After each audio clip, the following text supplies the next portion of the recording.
بسم اللہ الرحمن الرحیم الحمدللہ وحدہ لا شریک لہ والصلاۃ والسلام علی من لا نبی بعد۔ میں نے گزارش کی تھی کہ مسئلہ تقلید کو سمجھنے کے لیے 4 باتوں کا سمجھنا ضروری ہے۔ نمبر 1 تقلید کی تعریف، نمبر 2 تقلید کے دلائل، نمبر 3 تقلید پر ہونے والے شبہات کے جوابات، نمبر 4 ترک تقلید کے نقصانات۔ تقلید کے دلائل چل رہے تھے اور دلائل میں احادیث کا نمبر تھا۔ کل ایک حدیث پیش کی تھی تقلید کے دلائل پر، آج دوسری حدیث سماعت فرمائیں۔ سنن ابی داؤد باب اجتہاد الرأی فی القضاء، باب اجتہاد الرأی فی القضاء۔ میں یہ وضاحت اس لیے کرتا رہتا ہوں کہ آپ نے بابن کو کیا پڑھنا ہے، بابن پڑھیں تو بھی ٹھیک ہے اور باب و مضاف پڑھیں تو بھی ٹھیک ہے، دونوں طرح ترجمۃ الباب چلتا ہے۔ اور اگر آپ ملا کر پڑھیں گے تو پھر ایسے نہیں پڑھتے، بابن اجتہاد الرأی فی القضاء۔ یہ تو میں نے الگ الگ اس لیے پڑھ کے بتایا تاکہ آپ کو سمجھ آئے کہ لفظ کون سا ہے۔ اگر ویسے ملا کے پڑھنا پڑے تو پھر کیا پڑھیں گے، باب نجتہاد الرأی فی القضاء۔ کیا پڑھیں گے، باب نجتہاد الرأی فی القضاء۔ اب بندہ سمجھتا ہے کہ باب و نجتہاد کیسے ہے، جیسے آپ پڑھتے ہیں قل هو اللہ احد، آگے اگر ملا کر پڑھیں پھر قل هو اللہ احد اللہ الصمد۔ میں اس کی مثال پیش کروں تاکہ بات سمجھنی آسان ہو۔ یہ وہ طلباء جن کو اپنے صرف پر ناز ہوتا ہے نا، یہ میں تعلیلیں ان کے لیے کرتا رہتا ہوں تاکہ ان کو احساس ہوتا رہے کہ ہم نے بھی صرف آپ کی طرح نہ صحیح لیکن کچھ نہ کچھ پڑھی ہے۔ جب آپ ملا کر پڑھیں گے تو پھر اجتہاد باب افتعال کا حمزہ درمیان کلام میں آنے کی وجہ سے گر جائے گا، ٹھیک ہے۔ اب اس کے بعد بابن پر تنوین ہے اور تنوین کا نون ساکن ہے اور جیم بھی ساکن ہے۔ اب جب 2 ساکن جمع ہو جائیں تو پہلے ساکن کو حرکت کون سی دیتے ہیں، الساکن اذا حرک بالکسر، تو پھر کسرہ دیں گے تو باب اجتہاد الرأی فی بن جائے گا۔ یہ میں تعلیل اس لیے کرتا ہوں کہ بعض طلباء کو ناز ہوتا ہے کہ ہمیں صرف بڑی آتی ہے اور شاید ان کو صرف نہیں آتی، اس لیے ہم نے طے کیا کہ انشاءاللہ آئندہ سال سے مرکز میں ہم اعدادیہ، متوسطہ، درجہ اولیٰ اور درجہ ثانیہ کا آغاز کر رہے ہیں۔ بہت سارے حضرات کی خواہش تھی کہ درجہ کتب کا آغاز کریں، ہم نے کہا آئندہ سال سے کرتے ہیں لیکن درجہ ثانیہ تک رکھیں گے، آہستہ آہستہ پھر سال رابعہ اوپر جائیں گے۔ پہلے ہماری خواہش یہ تھی کہ ہم ڈائریکٹ دورہ حدیث کا آغاز کریں، مشورہ بھی ہو گیا، ایک مرتبہ اساتذہ میں اسباق تقسیم بھی ہونے لگے کہ ہم تخصص بھی کریں اور دورہ حدیث بھی کریں۔ اور اگر ہم دورہ حدیث کا آغاز کر دیں تو مجھے بڑی اچھی طرح اندازہ اور یقین ہے کہ طلباء دورہ حدیث نے بہت بڑی تعداد میں آنا ہے۔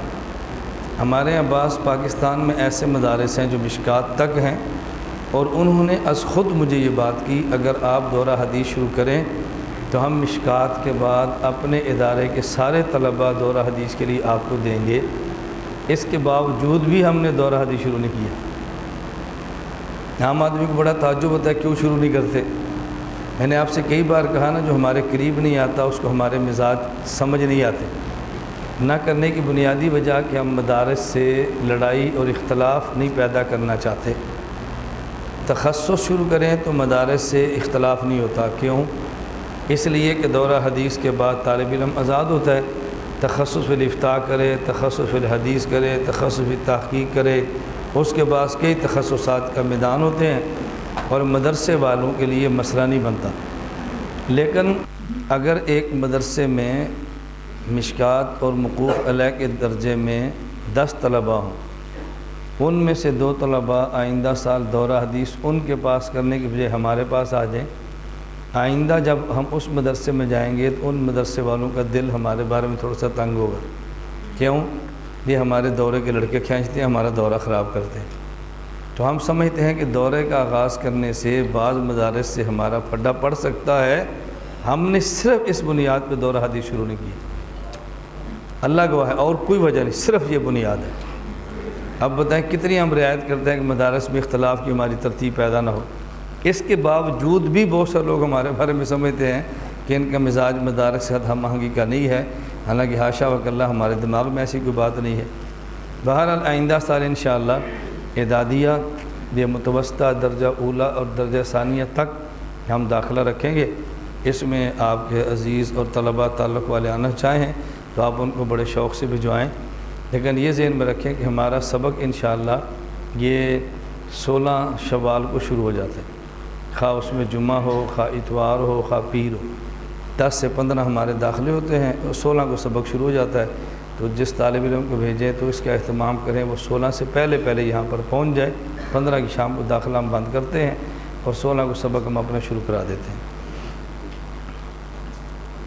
حضرت معاذ رضی اللہ تعالیٰ عنہ کو حضور اکرم صلی اللہ علیہ وسلم نے یمن کا عامل اور یمن کا معلم بنا کر بھیجا۔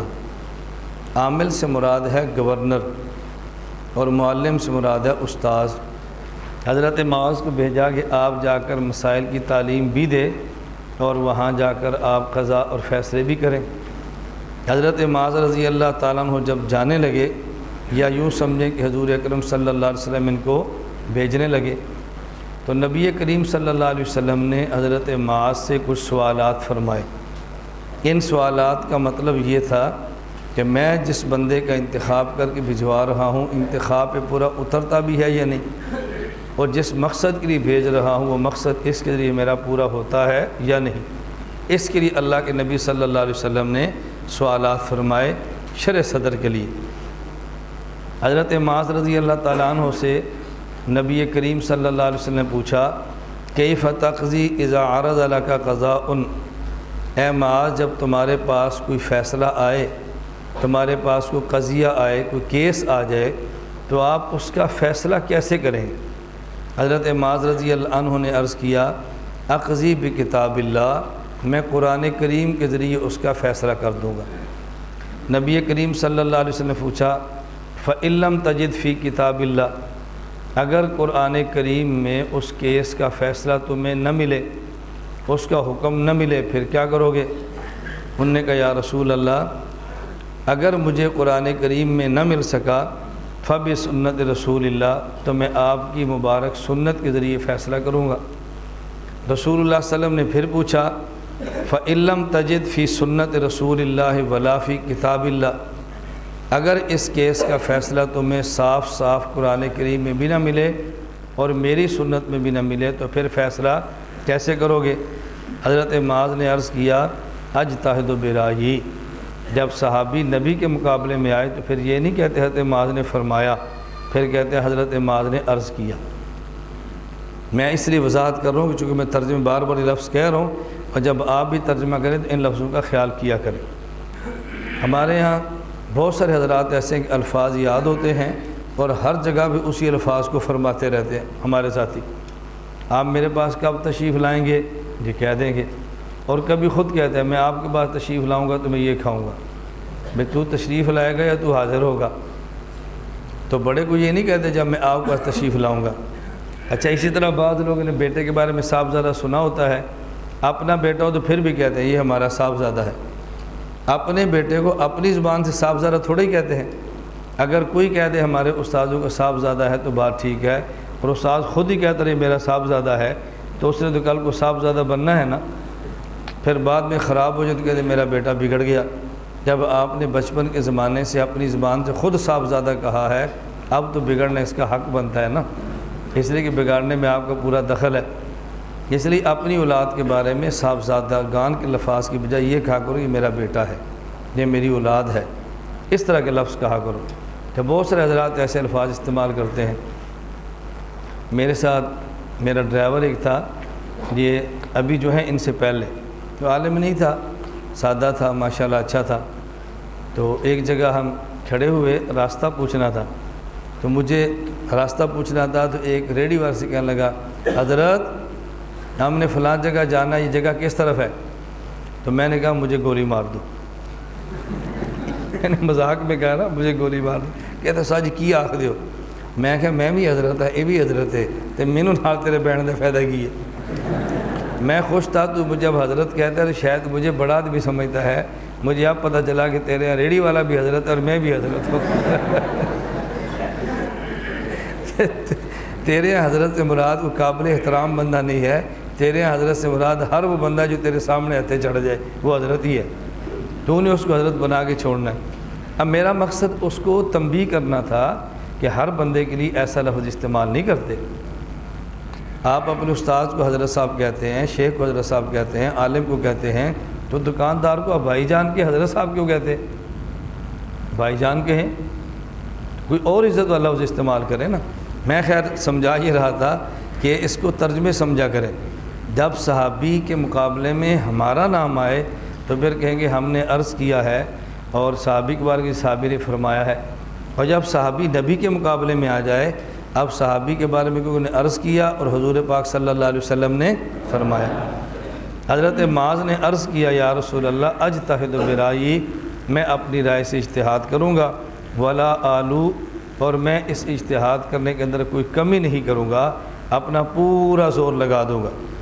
رسول اللہ صلی اللہ علیہ وسلم نے حضرت معاذ کی زبان سے جب یہ لفظ سنا تو آپ نے ایک جملہ فرمایا اور ایک کام کیا، ایک آپ کا قول ہے اور ایک آپ کا فعل ہے، دونوں باتیں سمجھیں، ایک قول اور ایک فعل ہے۔ فعل کیا تھا؟ فضرب رسول اللہ صلی اللہ علیہ وسلم صدرہ، یہ اللہ کے نبی کا فعل ہے، اور آپ کا قول کیا تھا؟ وقال الحمدللہ الذی وفق رسول اللہ لما یرضی رسول اللہ۔ ایک آپ کا فعل ہے اور ایک آپ کا قول ہے۔ فعل بھی بڑا عجیب ہے اور قول بھی بڑا عجیب ہے۔ فعل کو بھی سمجھنے کے لیے دماغ چاہیے اور قول کو بھی سمجھنے کے لیے دماغ چاہیے۔ فعل کتنا زبردست ہے اور قول کتنا زبردست ہے۔ فضرب رسول اللہ صلی اللہ علیہ وسلم صدرہ، نبی کریم صلی اللہ علیہ وسلم نے اپنا مبارک ہاتھ حضرت معاذ کے سینے پر مارا، اور قول کیا ہے؟ الحمدللہ الذی وفق رسول اللہ لما یرضی رسول اللہ۔ اے اللہ میں شکر کرتا ہوں، الحمدللہ شکر ہے اس اللہ کا جس اللہ نے توفیق عطا فرمائی میرے نمائندے کو اس بات کی کہ جس سے میں اللہ کا نمائندہ خوش ہوں۔ نبی پاک صلی اللہ علیہ وسلم نے فرمایا کہ الحمدللہ الذی وفق رسول اللہ لما یرضی بہ رسولہ، میں اللہ کا شکر ادا کرتا ہوں کہ اللہ پاک نے میرے نمائندے کو اس بات کی توفیق عطا فرمائی کہ جس بات پر اللہ کا نمائندہ یعنی میں محمد رسول اللہ خوش ہوں۔ رسول اللہ صلی اللہ علیہ وسلم کا قول بھی سمجھیں اور رسول اللہ صلی اللہ علیہ وسلم کا فعل بھی سمجھیں۔ پہلے اس حدیث کو تھوڑا سا سمجھ لیں، اس کے بعد ہم استدلال کرتے ہیں۔ نمبر 1، حضرت معاذ سے نبی پاک صلی اللہ علیہ وسلم پوچھا کیف تقضی ان عرض لک قضاء، اے معاذ جب لوگ آپ کے پاس آئیں گے فیصلہ کروانے کے لیے، مسئلہ پوچھنے کے لیے، تو آپ جواب کیسے دیں گے؟ اس سے معلوم ہوا کہ اللہ کے نبی نے تقسیم فرما دی، ایک سائل ہوتا ہے ایک مجیب ہوتا ہے۔ حضور پاک نے تقسیم فرما دی، ایک سائل ہوتا ہے اور ایک مجیب ہوتا ہے۔ آج کی زبان میں سمجھیں، نبی پاک صلی اللہ علیہ وسلم نے فرما دی تقسیم، ایک ضرورت مند ہوتا ہے ایک محقق ہوتا ہے۔ ہر بندہ محقق نہیں ہوتا، ایک آدمی کی ذمہ تحقیق کروانا ہے اور ایک کی ذمہ تحقیق کرنا ہے، ایک آدمی کی ذمہ بات پوچھنا ہے اور دوسرے کی ذمہ بات بتانا ہے، ایک آدمی کی ذمہ سوال ہے اور دوسری آدمی کی ذمہ جواب ہے۔ تو اللہ کے نبی نے تقسیم فرما دی ہے۔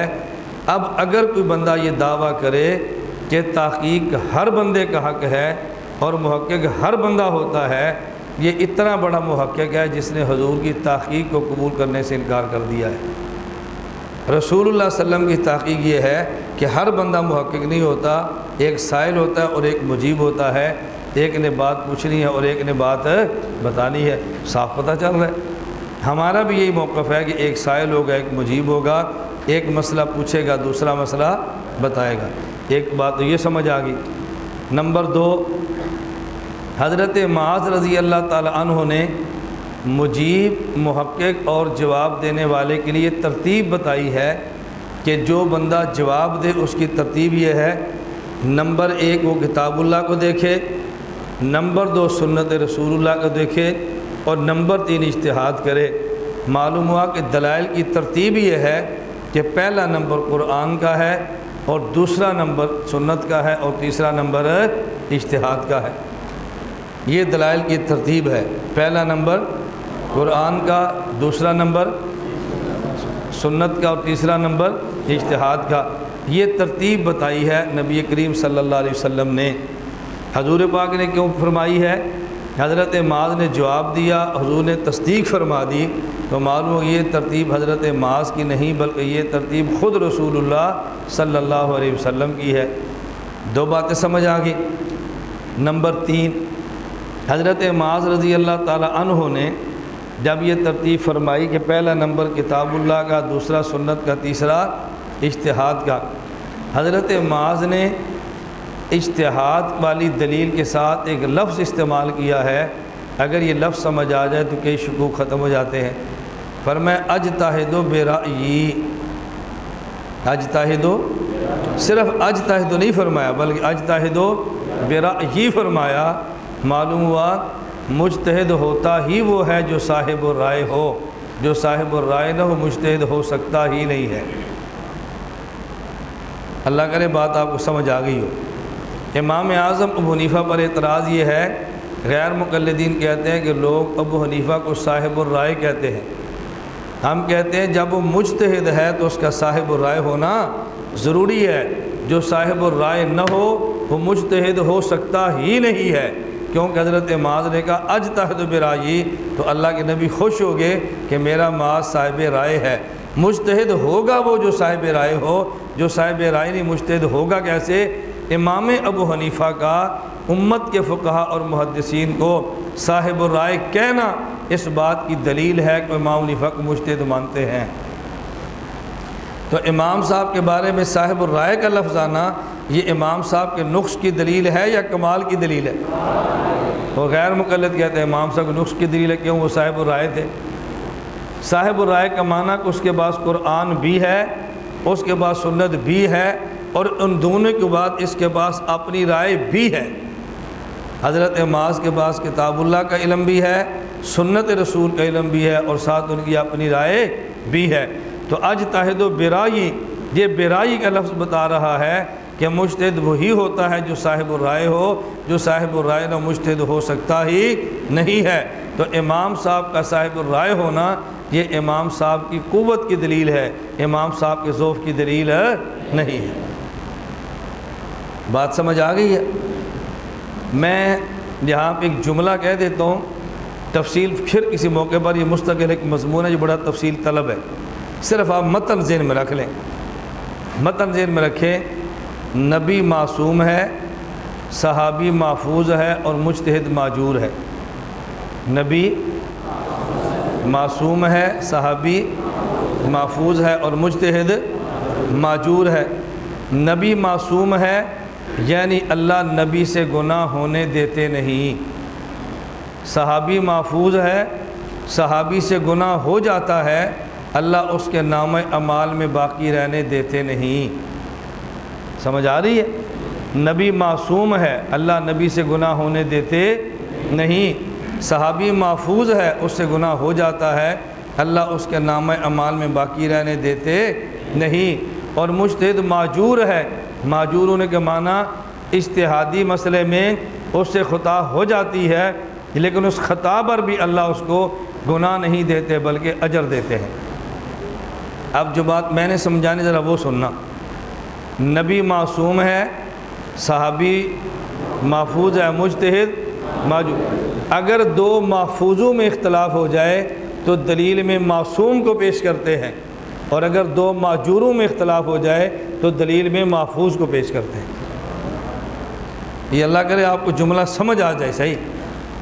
اگر دو محفوظوں میں اختلاف ہو جائے تو دلیل میں معصوم کو پیش کرتے ہیں، اور دو معجوروں میں اختلاف ہو جائے تو دلیل میں محفوظ کو پیش کرتے ہیں۔ جب اعتراض آئے محفوظ یعنی صحابی پہ تو پھر دلیل میں نبی آ جاتا ہے۔ کیوں؟ صحابی کے اس عمل پر اعتراض ہے تو یہ عمل تو اللہ کے نبی نے بھی کیا ہے۔ اگر صحابی کے اس جملے پر اعتراض ہے تو یہ جملہ تو نبی سے بھی ثابت ہے۔ بات سمجھ آ رہی ہے؟ اور اگر کوئی اعتراض کرے کہ جی مجتہد پر اعتراض ہے، ہم کہتے ہیں یہ کام تو صحابی نے بھی کیا ہے۔ تو اگر محفوظ پر اعتراض آئے تو دلیل میں معصوم پیش کرتے ہیں، اور جب اعتراض معذور پر آئے تو دلیل میں محفوظ پیش کرتے ہیں۔ میں اس پورے اصول پر بات نہیں کرتا، لیکن محفوظ پر اعتراض ہے، معصوم کو پیش کرتے ہیں، اس کی مثال بھی ذہن میں رکھ لیں تاکہ دوسری صورت پر یہ مثال سامنے آ سکے۔ نمبر 1 مثال سمجھیں۔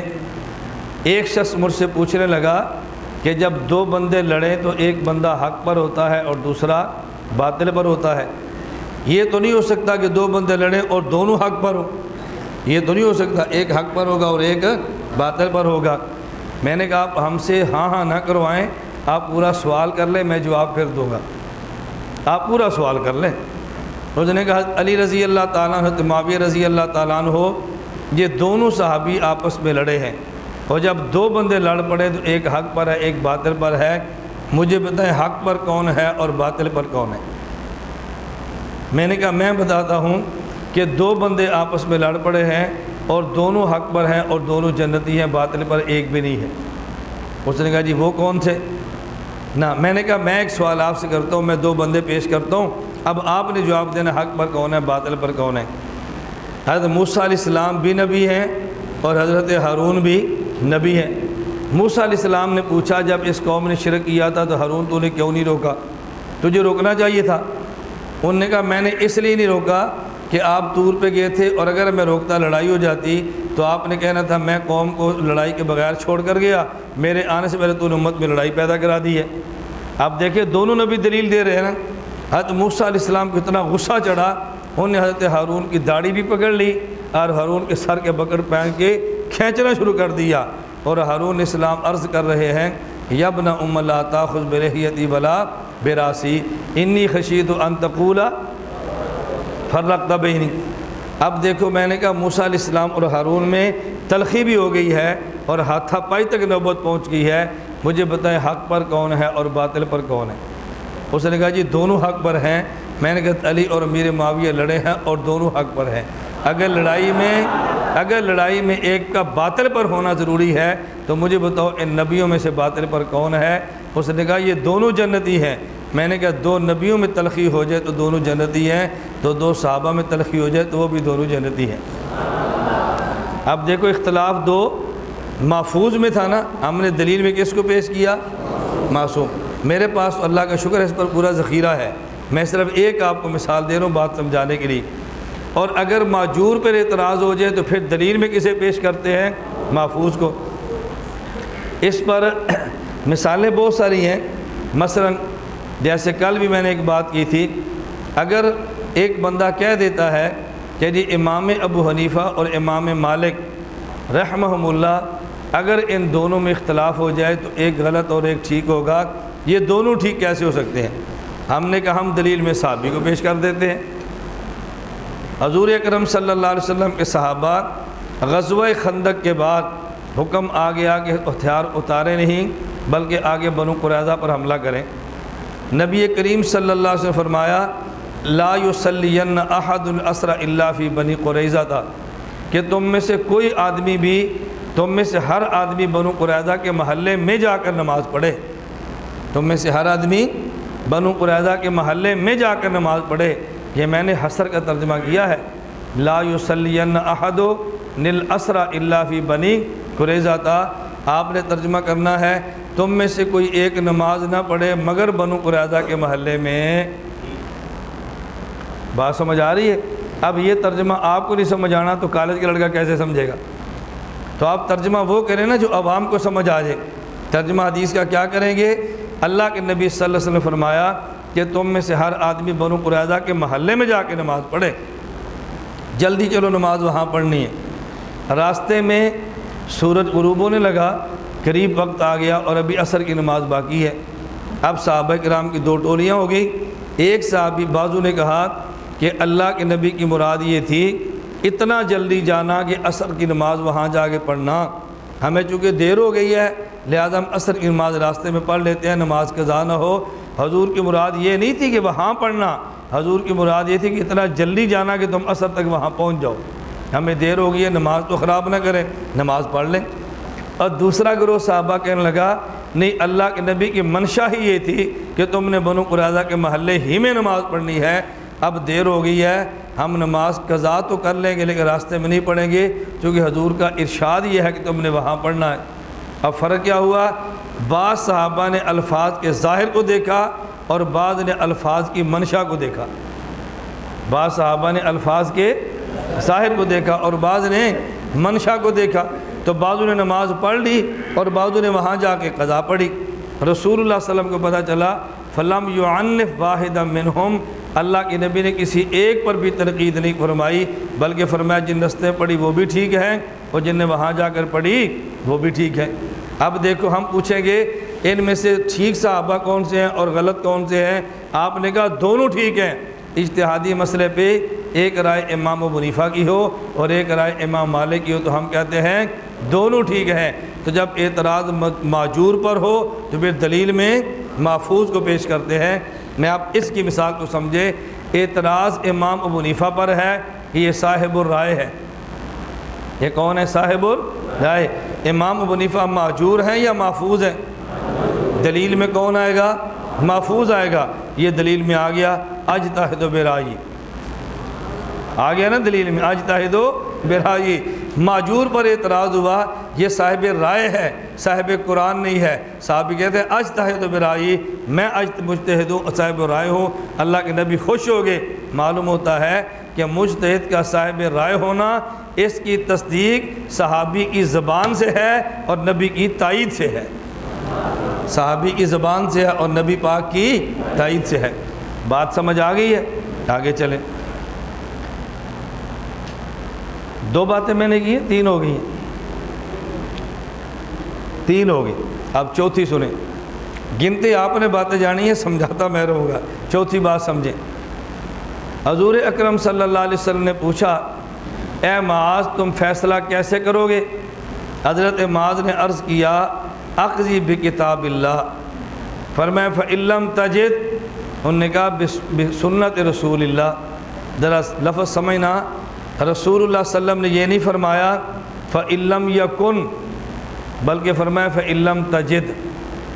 حضرت معاذ نے کہا میں فیصلہ کتاب اللہ سے کروں گا، تو حضور پاک نے یہ نہیں فرمایا فَإِن لَّمْ يَكُنْ، اگر کتاب اللہ میں اس کا فیصلہ نہ ہو تو پھر، اگر اس کا حل قرآن میں نہ ہو تو پھر، فرمایا فَإِن لَّمْ تَجِدْ، اگر تجھے کتاب اللہ میں نہ ملے تو پھر، میں نے کہا جی بسنت رسول اللہ، اللہ کے نبی صلی اللہ علیہ وسلم نے یہ نہیں فرمایا فَإِن لَّمْ يَكُنْ، اگر اس کا فیصلہ سنت میں نہ ہو تو پھر، فرمایا فَإِن لَّمْ تَجِدْ، اگر تجھے سنت میں بھی نہ ملا تو پھر۔ معلوم ہوا اب اللہ کے نبی سمجھانا چاہ رہے ہیں، ہو سکتا ہے، توجہ رکھنا، ہو سکتا ہے ایک مسئلہ قرآن میں موجود ہو لیکن مجتہد محنت کرے اور نہ ملے اور اس کے مد مقابلہ اپنا اجتہاد کھڑا کر دے، باوجود اس کے کہ مسئلہ قرآن میں موجود ہے اور مجتہد کی رائے اس کے خلاف ہے، مجتہد کو پھر بھی اجر ملے گا۔ کیوں؟ اس لیے کہ اس نے محنت کی ہے، ولا آلو، اور محنت میں کمی نہیں کی ہے۔ بات سمجھ آ گئی ہے؟ اللہ کے نبی نے فَإِن لَّمْ تَجِدْ فرمایا، فَإِن لَّمْ يَكُنْ فرمایا۔ فَإِن لَّمْ تَجِدْ کا معنی کیا ہے؟ ہو سکتا ہے ایک مسئلہ قرآن میں ہو لیکن مجتہد کو نہ ملے اور وہ اجتہاد کر لے اور اجتہاد بظاہر اس کے خلاف ہو، لیکن جب تک مجتہد کو اس کے خلاف ہونے کا پتہ نہ چلے اس وقت تک مجتہد کو اس خطا پر بھی اجر ملتا رہے گا۔ ہاں جب پتہ چل لے گا تو پھر رجوع کرنا مجتہد کی ذمہ ضروری ہے۔ تو اللہ کے نبی نے فَإِن لَّمْ تَجِدْ فرمایا ہے، فَإِن لَّمْ يَكُنْ نہیں فرمایا۔ فَإِن لَّمْ تَجِدْ کا معنی الگ ہے اور فَإِن لَّمْ يَكُنْ کا معنی الگ ہے۔ پانچویں بات سمجھیں، حضرت معاذ رضی اللہ تعالیٰ عنہ نے فرمایا اجتہدوا برأیی، اجتہدوا برأیی، یہ جو برأیی ہے نا یا متکلم، اس سے پتہ چلا کہ مجتہد کے ذمے اس اجتہاد پر عمل ہے جو مجتہد کا اپنا ہو، مجتہد کے ذمے اس اجتہاد پر عمل نہیں ہے جو دوسرے مجتہد کی رائے ہو۔ بات سمجھ آ رہی ہے؟ مجتہد کے ذمے اس رائے پر عمل ہے جو مجتہد کا اپنا اجتہاد ہو، اس رائے پر عمل نہیں ہے جو کسی اور کا اجتہاد ہو۔ اس لیے مجتہد پر اپنی رائے پر عمل کرنا واجب ہوتا ہے، مجتہد اپنے اجتہاد کو چھوڑ نہیں سکتا۔ یہ بات اچھی طرح سمجھ لیں، ایک معاملہ مقلد کا ہے اور ایک معاملہ مجتہد کا ہے۔ مجتہد کس اجتہاد پر عمل کرے گا؟ اپنے اجتہاد پر یا دوسرے کے اجتہاد پر؟ حضرت معاذ نے عرض کیا اجتہد برائے، حضور اس کے بعد پھر میں اپنی رائے سے اجتہاد کر کے دوں گا، یہ نہیں کہ اگر مجھے کتاب اللہ سنت سے نہ ملا تو پھر کسی اور مجتہد سے پوچھ کر بتاؤں گا، میں کسی اور سے پوچھ کر نہیں بتاؤں گا۔ چونکہ میں مجتہد ہوں، میں اپنی رائے سے اجتہاد کر کے مسئلہ نکال کے ان کے سامنے پیش کر دوں گا۔ تو مجتہد اپنی رائے پر عمل کرنے کا پابند ہوتا ہے، دوسرے کی رائے پر عمل کرنے کی اس کے لیے گنجائش موجود نہیں ہوتی۔ اس پر ایک چھوٹا سا سوال سمجھ لیں۔ بسا اوقات غیر مقلد آپ سے کہے گا کہ دیکھو بھائی آپ کا مسئلہ یہ ہے اور آپ فتویٰ عموم بلوہ کی بنیاد پہ دوسرے مجتہد کی رائے پہ دیتے تھے، آپ مقلد کیسے ہیں؟ آپ کے لیے میں مثالیں آ گئی نا۔ مثلا ہمارے احناف کے ہاں محاذات مرأہ فی الصلاۃ یہ مفسد صلاۃ ہے۔ اگر عورت باجماعت نماز پڑھے امام کے پیچھے کھڑی ہو، اس کی شرائط ہیں، اور امام نے اس عورت کو اپنے پیچھے کھڑا کر کے اس کو بھی اپنا مقتدی بنانے کی نیت کی ہو۔ عورت اگر صف کے اندر کھڑی ہو، ایک عورت، ایک مرد دائیں جانب، ایک بائیں جانب اور ایک پیچھے، ان تین مردوں کی نماز اس ایک عورت کے کھڑا ہونے سے فاسد ہوتی ہے۔ اسے کہتے ہیں محاذات مرأہ کا مسئلہ۔ امام مالک کیا یہ مفسد صلاۃ نہیں ہے؟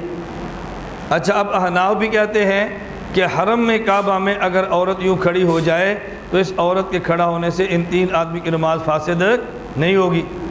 تو لوگ کہتے ہیں جب تم مقلد امام ابو حنیفہ کے ہو تو فتویٰ امام مالک کی رائے پر کیوں دیتے ہو؟ جس امام کے مقلد ہو اسی کی رائے پر فتویٰ دو نا۔ ہم کہتے ہیں ہم جس امام کے مقلد ہیں نا اسی امام کی رائے ہے کہ عموم بلوہ کی بنیاد پہ مذہب غیر پر فتویٰ دیا جا سکتا ہے۔ تو ہم نے جو اپنے امام کے مسئلے کو چھوڑ کے دوسرے امام کے مسئلے پر فتویٰ دیا، یہ اپنے امام کے اصول کی روشنی میں دیا ہے۔ بات سمجھ آئی ہے؟ ہم نے اپنے امام کو چھوڑا نہیں ہے، ہم نے اپنے امام کے اصول کی روشنی میں دیا ہے۔ اور بات سمجھ آ گئی ہے آپ کو؟ اس لیے اجتہد برائے۔ آگے چلیں، نمبر 6، فضرب رسول اللہ ایک نبی پاک صلی اللہ علیہ وسلم کا فعل ہے اور ایک حضور پاک کا قول ہے۔ یہ ضرب رسول اللہ صدرہ، یہ ضرب کا صدر کے ساتھ کیا تعلق ہے کہ اللہ کے نبی نے حضرت معاذ کے سینے پر ہاتھ مارا۔ میں نے آپ کو ایک بات عرض کی تھی، شاید آپ کو یاد ہو کہ داعی کی بنیادی 3 ضرورتیں ہوتی ہیں۔ نمبر 1 شرع صدر، یاد ہے؟ نمبر 1، نمبر 2 تیسیر امر، اور نمبر 3 فصاحت لسان۔ یہ داعی کی 3 ضرورتیں ہوتی ہیں۔ پہلی ضرورت داعی کی ہوتی ہے کہ جو مسئلہ سمجھانا چاہتا ہے اس کو سمجھ آ جائے۔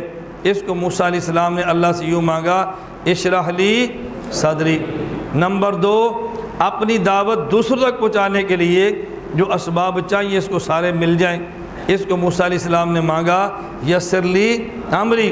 نمبر 3 جو اس کے دل میں بات ہے اس کو سمجھانے کے لیے زبان مل جائے، اس کو موسیٰ علیہ السلام نے مانگا، احلل عقدۃ من لسانی۔ اب حضرت معاذ رضی اللہ تعالیٰ عنہ یمن میں داعی بن کے جا رہے ہیں، تو حضرت معاذ کی پہلی ضرورت کیا ہے؟ شرح صدر نا۔ فضرب رسول اللہ صدرہ، فضرب رسول اللہ صدرہ، ان کی پہلی ضرورت پر اللہ کے نبی نے ہاتھ مارا تاکہ میرے معاذ کا سینہ کھل جائے، یہ کسی مسئلے میں یمن میں جا کے پریشان نہ ہو۔ اللہ اس پر کتاب بھی کھول دے، اللہ سنت بھی کھول دے۔ میں تو یمن میں نہیں ہوں گا، میں تو ہوں گا مدینہ میں، تو معاذ مجھ سے مسئلہ کیسے پوچھے گا؟ اے اللہ اس کا سینہ اتنا کھول دے کہ میں محمد مدینہ میں ہوں اور میری سنت وہاں یمن میں ہوگی، میں محمد مدینہ میں ہوں گا اور مجھ پہ اترنے والی کتاب ان کے بعد یمن میں ہوگی۔ اس کا اتنا سینہ کھول دے کہ مجھ سے پوچھنا نہ پڑے، شرع صدر کی بنیاد پہ قرآن اور سنت مبارک سے مسئلہ خود نکال دے۔ فضرب صدرہ، حضور پاک صلی اللہ علیہ وسلم نے ان کے سینے پر ہاتھ مارا۔ آگے اللہ کے نبی صلی اللہ علیہ وسلم کا قول ہے، الحمدللہ الذی وفق رسول اللہ لما یرضی رسول اللہ۔ رسول اللہ صلی اللہ علیہ وسلم نے جو شکرانے کے لفظ ادا کیے نا، ان لفظوں پہ غور کرو۔ اللہ کے نبی نے فرمایا وفق رسول اللہ ہے، یہاں پہ لفظ رسول 2 بار آیا ہے، نمبر 1 رسولہ، نمبر 2 رسول اللہ۔ رسول اللہ سے مراد نبی پاک کی ذات ہے، اور رسول اللہ سے مراد حضرت معاذ کی ذات ہے۔ توجہ رکھنا، میں ایک جملہ کہنے لگا ہوں، اللہ کے نبی نے جو لفظ اپنی ذات کے لیے استعمال کیا، توجہ رکھے، بلکہ میں اس سے بڑھ کے ایک بات کہتا ہوں، جو لفظ اللہ نے اپنے نبی کے لیے استعمال کیا، اللہ کے نبی نے وہی لفظ اپنے صحابی معاذ کے لیے استعمال کیا۔ جو لفظ اللہ نے اپنے نبی کے لیے استعمال قرآن میں فرمایا، اللہ کے نبی نے وہی لفظ اپنے صحابی معاذ کے لیے اپنے فرمان میں فرمایا۔ اللہ نے قرآن کریم میں اپنے نبی کو رسول فرمایا ہے، اور اللہ کے نبی نے اپنے صحابی کو رسول فرمایا ہے۔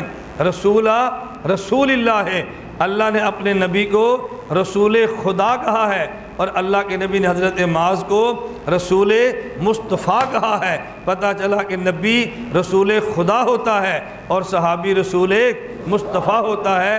رسول کا معنی نمائندہ ہے، تو بات سمجھ آ گئی کہ نبی نمائندہ خدا ہے، صحابی نمائندہ مصطفیٰ ہے۔ نبی نمائندہ خدا ہے، صحابی نمائندہ مصطفیٰ ہے، اور بات سمجھ آ گئی۔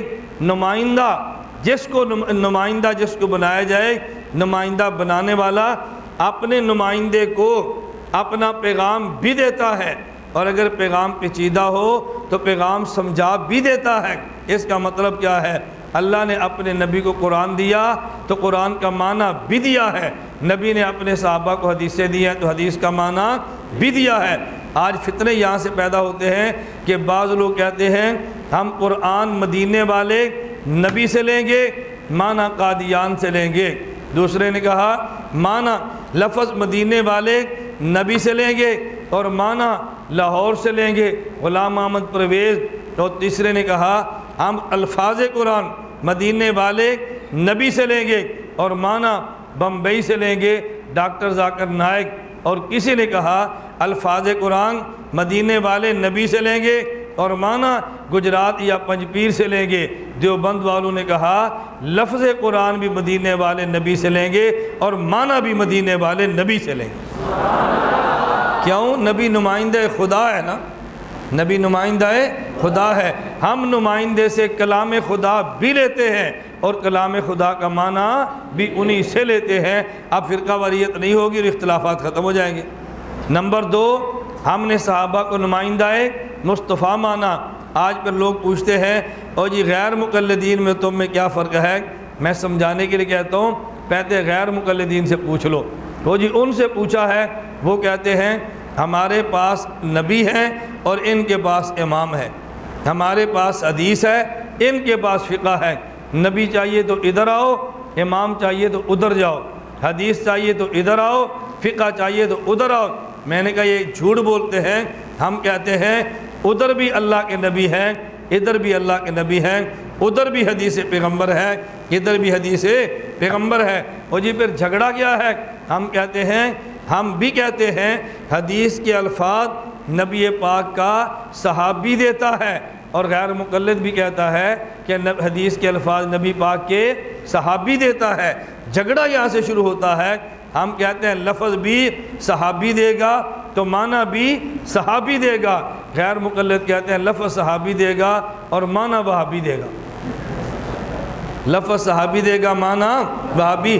لفظ صحابی سے لے کے معنی بھی صحابی سے لو تو یہ مسلک دیوبند بنتا ہے، اور لفظ صحابی سے لے کے معنی وہابی سے لو تو یہ مسلک غیر مقلد بنتا ہے۔ وفق رسول اللہ، نبی نمائندہ خدا ہے اور صحابی نمائندہ مصطفیٰ ہے۔ من النبیین والصدیقین، یہ نبیین نمائندگان خدا ہیں اور والصدیقین نمائندگان مصطفیٰ ہیں۔ آپ نے سنا ہے انبیاء کی تعداد بھی 1,24,000 اور صحابہ کی تعداد بھی 1,24,000۔ جتنے نمائندگان خدا ہیں اتنے نمائندگان مصطفیٰ ہیں۔ ان کی تعداد ایک طرح کیوں ہے؟ اللہ نے اپنے مصطفیٰ کو اعزاز دیا ہے، اے میرے محمد یہ اعزاز تیرا ہے کہ جتنے نمائندے میرے ہیں اتنے نمائندے تیرے ہیں، جتنے نمائندے میرے ہیں اتنے نمائندے تیرے ہیں۔ تجھ پہ نمائندگی خدا ختم ہے، ان پہ نمائندگی مصطفیٰ ختم ہے۔ تیرے بعد نمائندگی خدا کا دعویٰ کرے تو وہ بے ایمان ہے، اور ان کے بعد نمائندگی مصطفیٰ کا دعویٰ کرے تو وہ بھی بے ایمان ہے۔ حضور خاتم النبیین ہیں۔ خاتم النبیین کا معنی یہ ہے جب حضور آئے ہیں نبوت ختم ہو گئی ہے، اور جب حضور گئے ہیں صحابیت ختم ہو گئی ہے۔ حضور کے آنے پہ نبوت ختم ہے، حضور کے جانے پہ صحابیت ختم ہے۔ ان کے آنے کے بعد نئے نبی کا دعویٰ کفر ہے، اور ان کے جانے کے بعد مزید صحابی کا دعویٰ بھی کفر ہے۔ ہم حضور پاک صلی اللہ علیہ وسلم کو خاتم النبیین، ہم حضور کو خاتم النبیین مانتے ہیں، اور خاتم النبیین کا معنی پورا پورا سمجھیں۔ بات سمجھ آ گئی آپ کو؟ ایک اللہ کے نبی کا قول ہے اور ایک اللہ کے نبی کا فعل ہے۔ آپ فعل بھی سمجھیں اور قول بھی سمجھیں۔ بعض فعل نہیں سمجھتے، بعض قول نہیں سمجھتے۔ ہم دیوبند والے فعل بھی سمجھتے ہیں، قول بھی سمجھتے ہیں، فعل بھی سمجھتے ہیں، قول آپ کا ذوق ہو تو ایک نکتہ پیش کروں؟ میں آپ سے پوچھ اس لیے لیتا ہوں نا کہ آپ بعد میں یہ نہ کہ ہمارا وقت ضائع کیا۔ ہم گئے تھے مسئلے پڑھنے کے لیے اور یہ نکتے سناتا رہا۔ پہلے لوگ کہتے ہیں خطیب علم تو اس کے پاس ہے ہی نہیں، تو وہ بات بالکل سچ نکلے، دیکھو خطیب ہی نکلا نا۔ ہم گئے تھے سبق پڑھنے کے لیے، یہ ہمیں نکتے سناتا رہا۔ نکتہ سمجھنا، حضرت یوسف علیہ السلام پر زلیخا فریفتہ ہو گئی۔ حضرت یوسف علیہ السلام پر زلیخا فریفتہ ہو گئی۔ زلیخا کو مصر کی عورتوں نے تانے دیے کہ تو عزیز مصر کی بیوی ہو کر غلام پہ عاشق ہے، کچھ حیا کر۔ تو زلیخا نے کہا جس غلام پر میں عاشق ہوں اس غلام کو آپ نے دیکھا ہی نہیں، اگر اس غلام کو دیکھ لیتی تو مجھے کبھی بھی تانا نہ دیتی۔ انہوں نے کہا چلو دکھا دے، دیکھ لیتے ہیں۔ حضرت یوسف علیہ السلام عزیز مصر کے محل میں تھے، تو زلیخا نے اس محل کے ایک بڑے وسیع مکان میں مہمان خانے میں دسترخوان لگا دیا، اوپر پھل رکھ دیا اور چھریاں اور چاقو رکھ دیے۔ حضرت یوسف کو اس نے کہا اخرج، ذرا باہر تشریف لائیں۔ یوسف علیہ السلام اللہ کے نبی ہیں پر عالم الغیب نہیں ہیں، ان کو کیا پتہ باہر تماشا کون سا ہے۔ یوسف علیہ السلام تشریف لائے تو مصر کی وہ عورتیں جو زلیخا کو تانے دیتی تھی نا، جب انہوں نے حسن یوسف کو دیکھا نا تو قرآن نے ایک ان کا قول نقل کیا، ایک فعل نقل کیا۔ یہ میں اس پہ بات سنا رہا ہوں، ایک قول نقل کیا، ایک فعل۔ ان کا فعل کیا تھا؟ قطعن ایدیہن، اپنے ہاتھوں کو کاٹ ڈالا۔ اور ان کا قول کیا تھا؟ ما ھذا بشرا ان ھذا الا ملک کریم، یہ بشر نہیں یہ فرشتہ ہے۔ کوئی قول نہیں سمجھا، کوئی فعل نہیں سمجھا۔ دیوبند والے قول بھی سمجھے ہیں، دیوبند والے فعل بھی سمجھے۔ ہاں آپ فعل بھی سمجھے اور قول بھی سمجھے۔ بقطعن ایدیہن، ان نے اپنی انگلیاں کاٹی۔ ام المومنین امی عائشہ رضی اللہ تعالیٰ عنہ فرماتی ہیں لوامی زلیخۃ لو رأین جبینہ لأثرن بالقطع قلوبہن علی الید۔ زلیخا کو تانے دینے والیوں نے حضرت یوسف کو دیکھا تو انگلیاں کاٹی ہیں، میرے محمد کو دیکھ لیتی تو دل کاٹ ڈالتی۔ ابھی سبحان اللہ نہیں، ابھی تو سبحان اللہ کی باری نہیں آئی۔ یہاں تک تو بات آپ ہمیشہ سنتے ہیں نا، ہم وہ بات کہتے ہیں جو آپ نہیں سنتے۔ میں بار بار کہتا ہوں نا ہم آپ کے وکیل ہیں، خطیب نہیں ہیں۔ یہاں تک تو خطیب باتیں کہتے ہیں نا، جب خطابت ختم ہوتی ہے نا پھر وکالت شروع ہوتی ہے۔ امی عائشہ رضی اللہ تعالیٰ نے فرمایا لوامی زلیخۃ لو رأین جبینہ لأثرن بالقطع قلوبہن علی الید، جنہوں نے زلیخا کو تانا دیا، حضرت یوسف کو دیکھا تو انگلیاں کاٹی، میرے محمد کو دیکھ لیتی تو دل کاٹ لیتی۔ یہ امی عائشہ نے کیوں فرمایا ہے؟ امی عائشہ نے یہ کیوں فرمایا رضی اللہ تعالیٰ عنہا؟ حضرت مولانا قاسم ننوتوی کی تحقیق دیکھے تو پھر امی عائشہ کا شعر سمجھ آئے۔ حضرت ننوتوی رحمۃ اللہ علیہ آپ کے علم میں ہے، یہ نسلاً صدیقی ہے، نسلاً یہ صدیقی ہے، تو امی عائشہ کا جملہ ان سے بہتر کون سمجھ سکتا ہے؟ ان کا رشتہ نسب کا بھی ہے، ان کا رشتہ ایمان کا بھی ہے۔ میرا اور آپ کا امی عائشہ سے رشتہ تو ایمان کا ہے نا، ننوتوی کا ایمان کا بھی ہے، جسم کا بھی ہے۔ کیوں؟ روحانی بیٹا بھی ہے، جسمانی بیٹا بھی ہے، نسل جو صدیقی خاندان والی ہے۔ مولانا قاسم ننوتوی ذرا بات سمجھیں، وہ فرماتے ہیں رسول اللہ صلی اللہ علیہ وسلم تمام اوصاف کے مرکز اور منبع ہیں، اور باقی انبیاء اوصاف کے مجمع ہیں۔ ہمارے نبی کو اوصاف، ہمارے نبی سے اوصاف نکل کے باقی انبیاء کو ملے ہیں۔ ہمارے نبی چشمہ اوصاف ہیں اور باقی تالاب اوصاف ہیں، ان سے اوصاف نکلتے ہیں اور باقی انبیاء کو ملتے ہیں۔ ہمارے نبی کے کلمہ پڑھنے کا مطلب چشمے کا پانی پی لینا ہے، اور باقی انبیاء میں سے کسی نبی کے کلمہ پڑھنے کا مطلب تالاب کا پانی پی لینا ہے۔ چشمے سے پانی نکلتا ہے اور تالاب میں جا کے جمع ہوتا ہے۔ ہمارے نبی مرکز اوصاف ہیں، ان سے اوصاف نکلتے ہیں، باقی انبیاء کو ملتے ہیں۔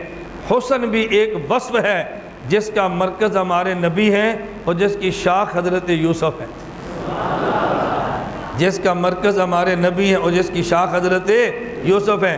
حضور سے حسن نکلا ہے، حضرت یوسف کو جا کے ملا ہے۔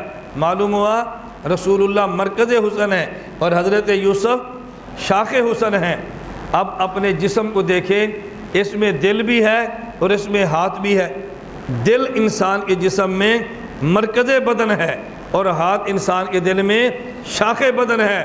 انہوں نے شاخ حسن کو دیکھا تو شاخ بدن کو کاٹا، یہ مرکز حسن کو دیکھتی تو مرکز بدن کو کاٹ ڈالا۔ اب سمجھ آئی؟ یہ ہے جملہ۔ میں اس لیے کہتا ہوں ان کے فعل کو بھی کوئی نہیں سمجھتا، سمجھنے کے لیے دیوبند کا دماغ چاہیے۔ اب سمجھ آئی؟ وَقَطَّعْنَ أَيْدِيَهُنَّ، اور امی عائشہ نے جملہ کیوں فرمایا تھا؟ اگر میرے محمد کو دیکھ دل کاٹ لیتی، وجہ پیش کرنی چاہیے، وجہ کیا ہے؟ میں بار بار آپ کی خدمت میں عرض کرتا ہوں، میں جو کہتا ہوں نا کہ طلبہ میرے پاس بھیجو، علماء کو میرے پاس بھیجو، ساتھیوں کو یہاں پر بھیجو، بعضوں کو بڑا تعجب ہوتا ہے، ہم نے جس شیخ صاحب سے پڑھا ہے اس کے پاس علم زیادہ ہے۔ میں نے کہا نہیں، علم ہمارے پاس زیادہ نہیں ہے، ہم آپ کے شیخ والا علم آپ کو سمجھائیں گے تو آپ کو لطف آئے گا۔ اصول کی کتابیں آپ نے پڑھی ہیں، لیکن جب ہم اس اصول کی تنقید کریں گے نا تو پھر آپ نے کہنا یار یہ ہم نے کافیہ پڑھا تو تھا لیکن یہ مزہ نہیں آیا تھا، ہم نے اصول شاشی میں اصول دیکھا تو تھا لیکن اس طرح سمجھ نہیں آیا تھا۔ آپ محسوس فرمائیں گے، اس لیے ہم آپ سے کہتے ہیں علماء کو متوجہ کرو گے نا انشاءاللہ؟ ہمارا انشاءاللہ تخصص شروع ہوگا 10 سے 15 شوال۔ میں اس لیے کہتا ہوں علماء کو بھیجو، یہ سال ہمارے پاس ٹھہرے، تنقیحات کو دیکھیں اور یہ سمجھیں کہ ان دین کو سمجھنا کیسے ہے اور پھر آگے سمجھانا کیسے ہے۔ چلیں قول سمجھے، ذرا قول سمجھیں۔ ان عورتوں نے کہا ما ھذا بشرا ان ھذا الا ملک، یہ بشر نہیں بلکہ یہ فرشتہ ہے۔ اب بتاؤ آپ نے کتب اصول میں کیا پڑھا ہے؟ اگر پہلی شریعتوں کے کوئی جملے اللہ نقل کریں اور اس کی تردید نہ کریں تو ہماری شریعت بن جاتی ہے کہ نہیں؟ قرآن کریم میں ان کا جملہ نقل کیا اور اللہ نے پورے قرآن میں اس جملے کی تردید نہیں کی۔ اب اگر کوئی بندہ کہہ دے حضرت یوسف علیہ السلام بشر نہیں، کیوں؟ اس لیے کہ مصر کی عورتوں نے بشر نہیں کہا تھا، بشریت کی نفی کی تھی اور اللہ نے ان کی تردید نہیں کی۔ اگر یوسف بشر ہوتے تو اللہ ان کی تردید فرما دیتے۔ خدا کا تردید نہ فرمانا اس بات کی دلیل ہے کہ نبی بشر نہیں ہوتا۔ اعتراض معقول ہے نا؟ اعتراض کرنے والا غیر معقول بھی ہو لیکن اعتراض معقول ہو تو اعتراض کا تو جواب دینا چاہیے نا۔ آپ میرے جملے نہیں سمجھتے؟ اعتراض کرنے والا غیر معقول بھی ہو اور اعتراض معقول ہو تو غیر معقول بندے کو دیکھ کر معقول اعتراض کو تو مسترد نہیں کرنا چاہیے نا۔ آپ غیر معقول بندے کو مسترد کریں لیکن معقول اعتراض کا معقول جواب بھی دیں۔ ذرا اس کو اچھی طرح سمجھنا، اللہ رب العزت نے انسان کے مزاج میں دو متضاد صفتیں جمع فرمائی ہے۔ ایک صفت کا نام ہے ملکیت اور دوسری کا نام ہے بہیمیت۔ اب میں اس کو اور آسان کرنے لگا ہوں۔ ایک صفت کا نام ہے فرشتہ پن اور دوسری کا نام ہے ڈنگر پن۔ میں اس کو اور آسان کرنے لگا ہوں۔ ایک صفت کا نام ہے مان کے چلنا اور دوسری کا نام ہے من مانی کرنا۔ اس سے آسان تعبیریں تو نہیں ہو سکتی نا۔ ایک صفت کا نام ہے ملکیت اور دوسری کا نام بہیمیت، ایک کا نام فرشتہ پن، دوسری کا نام ڈنگر پن، ایک کا نام مان کے چلنا اور دوسری کا نام من مانی کرنا، یہ اللہ نے انسان کے مزاج میں صفتیں رکھی ہیں۔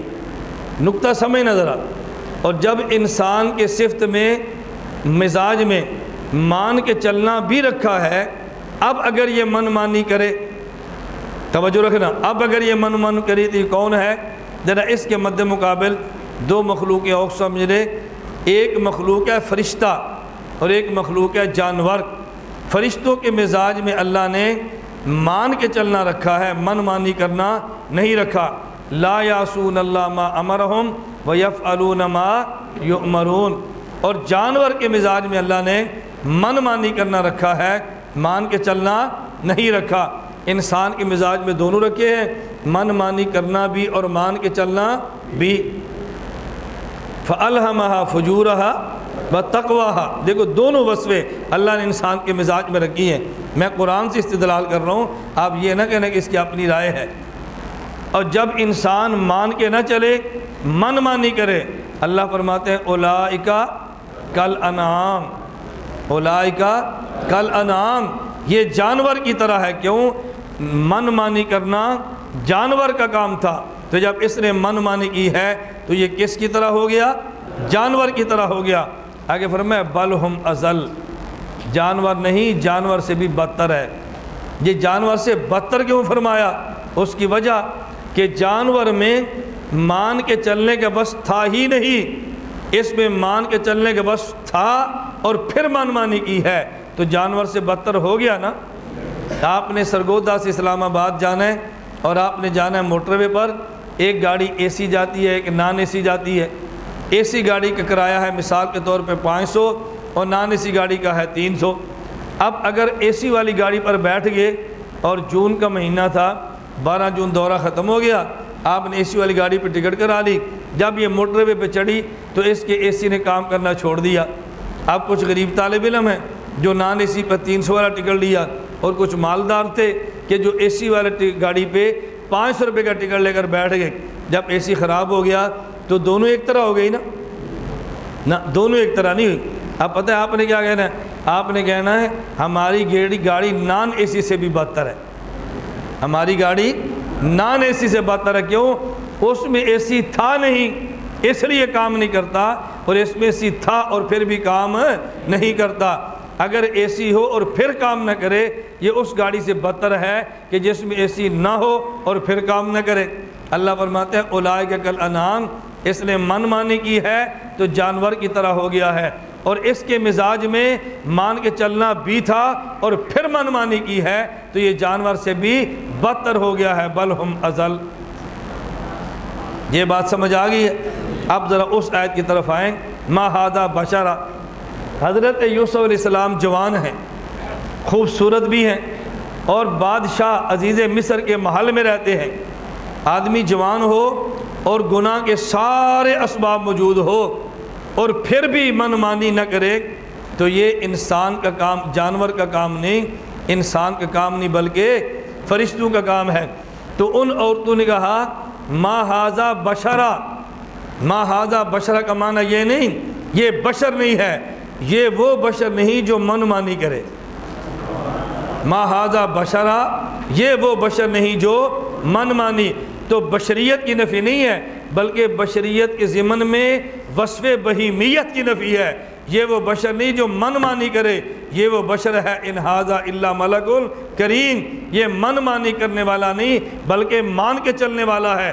اور جب بشر من مانی کرے تو کل انعام نہیں بل ہم اضل ہوتا ہے، اور جب مان کے چلے تو پھر بشر نہیں ملک کریم ہوتا ہے۔ اور ذرا جملے پر غور کرنا، میں پوری آیت کھولتا ہوں۔ اولئک کالانعام یا بل ہم اضل؟ بولو، ان ھذا الا ملک یا ملک کریم؟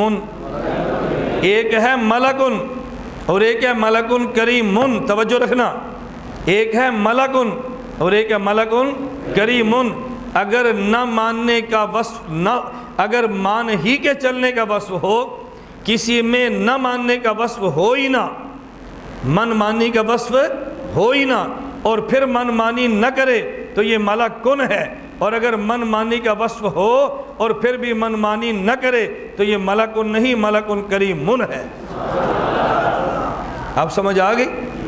اگر ماننے کا وصف نہ، توجہ رکھنا، اگر ماننے کا وصف نہ ہو اور پھر نہ مانے تو پھر انعام ہے، اور اگر ماننے کا وصف ہو اور پھر بھی نہ مانے تو انعام نہیں ہے، بل ہم ازل ہے۔ اور اگر نہ ماننے کا وصف نہ ہو اور پھر من مانی نہ کرے تو یہ ملک کن ہے، اور من مانی کا وصف ہو اور پھر بھی من مانی نہ کرے تو یہ ملک نہیں، ملک کریم ہے۔ ایک ان کا قول ہے، ایک ان کا فعل ہے۔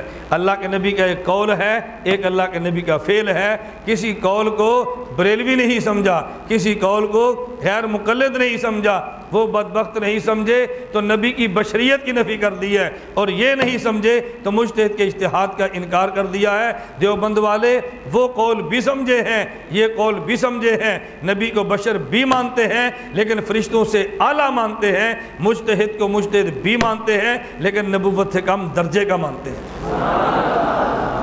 کسی کو وہ نہیں سمجھا، کسی کو وہ نہیں سمجھا، دیوبند والے یہ بھی سمجھے ہیں، دیوبند والے وہ بھی سمجھے۔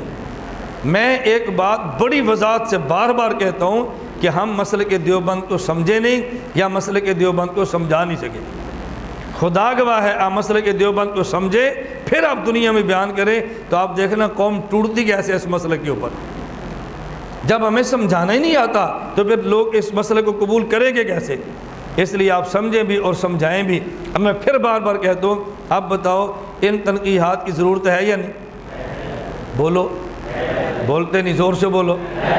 مسئلہ کھولنے کی ضرورت ہے یا نہیں؟ اب اس مسئلہ کھولنے کو جو لوگ کہیں فرقہ واریت ہے، یہ ان کی زیادتی ہے یا نہیں؟ مسلک سمجھانے کا نام مناظر ہے، مسلک سمجھانے کا نام شرارتی ہے، مسلک سمجھانے کا نام فرقہ واریت ہے۔ اپنے اکابر کی باتوں کی وضاحت کرنے کا نام، یہ اللہ کی قسم فرقہ واریت نہیں ہے، یہ اتحاد امت ہے۔ اپنے اکابر کی بات سمجھانے کا نام لڑائی نہیں ہے، اپنے اکابر کے ساتھ وفا ہے۔ ہم با وفا ہیں اور وفا کریں گے انشاءاللہ۔ وفا کرنی چاہیے کہ نہیں کرنی چاہیے؟ ہم وفا کریں گے۔ اب ذرا اس دلیل کو سمجھ لیں، استدلال ہے کیسے وہ بھی تو سمجھ لیں نا۔ اللہ کے نبی صلی اللہ علیہ وسلم فرمایا، اے معاذ جب تم یمن جاؤ گے لوگ مسئلہ پوچھیں گے جواب کیسے دو گے؟ حضرت معاذ نے عرض کیا اللہ کے نبی کتاب اللہ سے۔ فرمایا اگر کتاب اللہ میں نہ ملے تو پھر؟ انہوں نے کہا اللہ کے نبی میں سنت رسول سے۔ فرمایا سنت رسول میں نہ ملے تو پھر؟ انہوں نے کہا جی میں اجتہاد کروں گا۔ اللہ کے نبی صلی اللہ علیہ وسلم کتنے خوش ہوئے؟ الحمدللہ الذی وفق رسول اللہ۔ حضور اتنے خوش ہوئے اپنے معاذ کے سینے پہ ہاتھ بھی رکھ دیا اور اللہ کا شکر بھی ادا کر دیا۔ اب معلوم ہوا کہ ایک بندہ مسئلہ سمجھنا چاہتا ہے، ایک سمجھانا چاہتا ہے۔ سمجھنے والے کا نام مقلد ہے، سمجھانے والے کا نام مجتہد ہے، پوچھنے والے کا نام مقلد ہے اور بتانے والے کا نام مجتہد ہے۔ دو باتیں رہ گئی، ذرا وہ بھی سمجھ لیں، مجھے یاد آ گئی ذہن سے نکل نہ جائیں۔ ایک بات، حضرت معاذ رضی اللہ تعالیٰ عنہ کی باری آئی تو نبی کریم صلی اللہ علیہ وسلم نے ان کے سینے پر ہاتھ مارا، اور حضرت ابو ہریرہ کی باری آئی تو انہوں نے کہا یا رسول اللہ انی اسمع منک حدیثا کثیرا انساہ، میں آپ سے بہت ساری حدیثیں سنتا ہوں لیکن اللہ کے رسول بھول جاتا ہوں۔ رسول اللہ صلی اللہ علیہ وسلم فرمایا ابسط رداءک، اپنی چادر بچھاؤ، حضور کی چادر نہیں، اپنی چادر بچھاؤ۔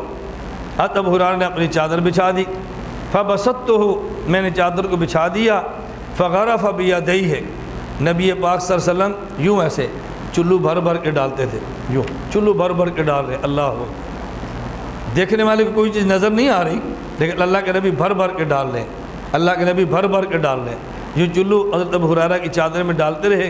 فرمایا ضمہ ہو، اب اس چادر کو ملا لو۔ فضممتہ، میں نے چادر کو ملا لیا۔ چادر کو ملانے کا مطلب یہ ہے اس کو اکٹھا کر کے اپنے جسم کے ساتھ لگا لو۔ میں نے لگایا، فما نسیت شیئا بعد، اس کے بعد میں کبھی بھی جو بات سنی ہو کبھی بھی نہیں بھولا۔ حضرت ابو ہریرہ کی شہرت یہ ہے کہ محدث ہیں، حضرت معاذ کی شہرت یہ ہے کہ فقیہ ہے۔ حضرت ابو ہریرہ صحابہ میں بہت بڑے محدث ہیں اور حضرت معاذ رضی اللہ عنہ صحابہ میں بہت بڑے فقیہ ہے۔ ایک ضرورت محدث کی ہوتی ہے اور ایک ضرورت فقیہ کی ہوتی ہے۔ محدث کی ضرورت ہوتی ہے الفاظ پہنچانا اور فقیہ کی ضرورت ہوتی ہے الفاظ سمجھانا۔ محدث کی ضرورت الفاظ پہنچانا اور فقیہ کی ضرورت الفاظ کو سمجھانا۔ اب الفاظ کو پہنچائے گا وہ جسے الفاظ یاد بھی رہیں گے، اور الفاظ کو سمجھائے گا وہ جسے الفاظ سمجھ بھی آئیں گے۔ بات سمجھنا، الفاظ پہنچائے گا وہ جسے الفاظ یاد بھی رہیں گے، اور الفاظ سمجھائے گا وہ جسے الفاظ سمجھ بھی آئیں گے۔ معلوم ہوا ابو ہریرہ محدث، ان کی ضرورت الفاظ کو یاد رکھ کے آگے الفاظ پہنچانا ہے۔ حضرت معاذ فقیہ ہیں، ان کی ضرورت الفاظ سمجھ کے الفاظ کو سمجھانا ہے، تو ان کی ضرورت اور درجے کی ہے، حضرت معاذ کی اور درجے کی ہے۔ حضرت ابو ہریرہ کی ضرورت چھوٹے درجے کی تھی، تو اللہ کے نبی نے ان کے سینے پر ہاتھ نہیں لگایا، بلکہ ہاتھ چادر پر ہے اور چادر سینے پر ہے، اور حضرت معاذ کی باری آئی تو اللہ کے نبی نے بلا واسطہ اپنا ہاتھ حضرت معاذ کے سینے پر رکھ دیا ہے۔ ان کی ضرورت صرف چلو بھرنے سے پوری ہو جاتی تھی، اور ان کی ضرورت سینے پر ہاتھ مارنے سے پوری ہوتی تھی۔ وہاں ہاتھ لگا دیا ہے چادر پہ، اور یہاں ہاتھ لگا دیا ان کے سینے پہ۔ ان کی ضرورت اس سے پوری ہوتی ہے اور ان کی ضرورت اس سے پوری ہوتی ہے۔ ان کی ضرورت حافظہ کی تھی اور ان کی ضرورت شرح صدر کی تھی، اس لیے فرمایا فضرب رسول اللہ صلی اللہ علیہ وسلم صدرہ، فضرب رسول اللہ صدرہ۔ اس حدیث کے حوالے سے ایک اور بات سمجھیں، ایک نشانی یاد رکھ لیں جو اس حدیث میں موجود ہے۔ غیر مقلد کی دو علامتیں ہیں کہ جس سے فوراً پتہ چلے گا غیر مقلد ہے یا نہیں۔ ٹیسٹر ہوتے ہیں نا، ٹیسٹر، آپ ٹیسٹر لگائیں تو پتہ چلے بھی بجلی آئی ہے کہ نہیں آئی۔ میں آپ کو ٹیسٹر دیتا ہوں، یہ چیک ہے غیر مقلد کو چیک کرنے کے غیر مقلد ہے یا نہیں، اور کس درجے کا غیر مقلد ہے آپ کو بھی سمجھ آ جائے گی۔ مجھے ایک آدمی کا اٹلی سے فون آیا، اور وہ مجھے کہنے لگے کہ ہمارے پاس پاکستان سے ایک فلاں نامی عالم آئے ہیں اور مسجد کی تلاش میں تھے، ہماری مسجد میں جگہ موجود تھی، تو انہوں نے کہا مجھے اپنی مسجد میں امام رکھ لو۔